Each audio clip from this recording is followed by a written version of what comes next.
Hi, it's Chris Watkin here with the very famous Panos. Hi, Tom. Nice to meet you. Hey, Chris, mate. how you going? How's it going? Put a few snags on the barbie. Yes, yes, mate, you've done well there. Oh no, mate, I'll tell you what. Anyway, if I was an estate agent in the UK, what do you think are the biggest challenges there are for estate agents today in the world?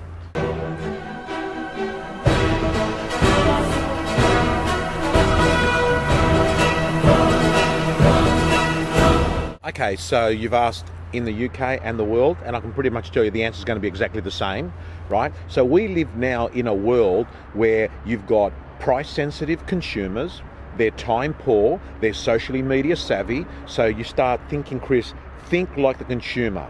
Think like the consumer. Sure, you got to sell like a superstar, and sure, you got to market like you're the chief marketing officer of your business. But ultimately, what you've got to do is think the way the consumer of 2017 is, and what they're essentially saying is, I no longer trust the corporation.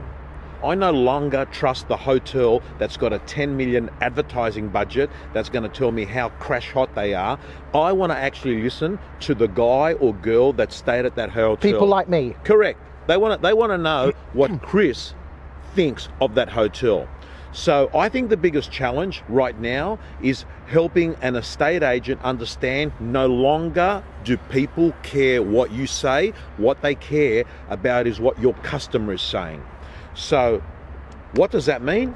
If you're an estate agent, you better get super smart at being able to get your consumers talking about you when you're not in the room.